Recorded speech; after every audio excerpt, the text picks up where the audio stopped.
This is The History of Mr. Polly by H.G. Wells, first published in 1910 by Thomas Nelson and Sons, London.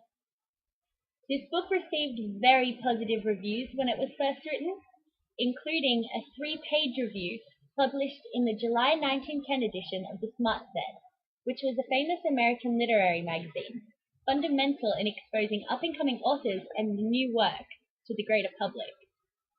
This review described the book as a comic miracle, and akin to Dickens, but without the sentimentality.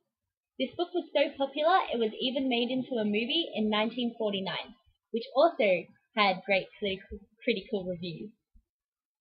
Today, this book is certainly not considered to be one of Wells' most famous or defining works, and has largely been forgotten, although it is currently still being printed by Penguin as part of the Penguin's Classics range, and there are some contemporary reviews online, largely on Goodreads, which gives it an average of about 3.5 to 4 stars.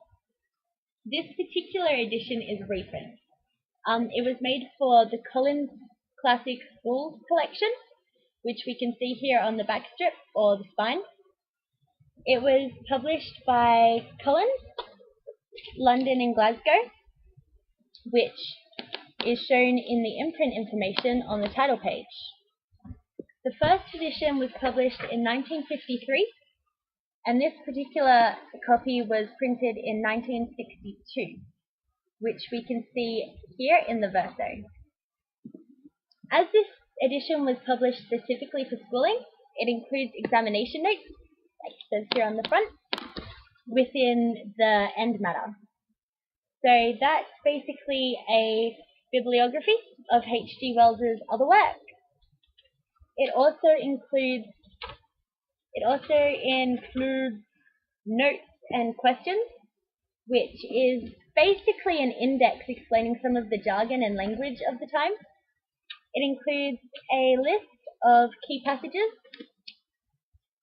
and it includes a list of essay questions. So, the wear and tear of this specific book.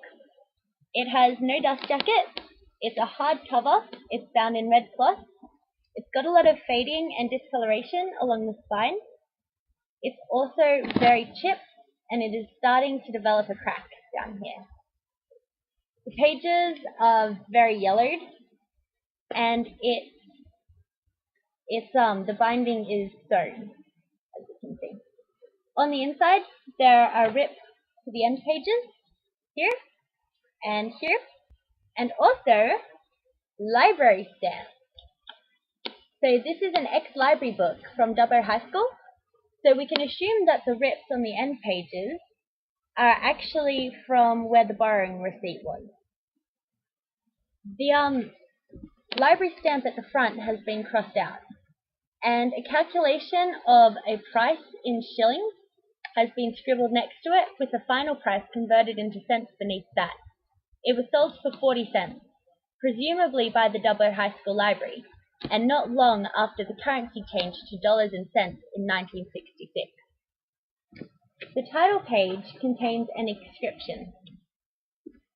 It says, Gerald Fazette, 25 Victory Street, Fairfield, which is the name of my uncle and the address he lived in as a child between 1954 and 1971.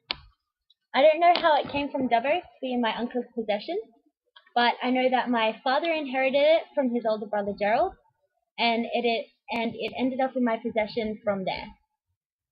I've begun to read this book about 5 or 6 times, and I've gotten close to the ending, but I've never quite finished it because I personally find it very long-winded and boring. So now this book just sits on my shelf, largely as decoration, and fades. The end.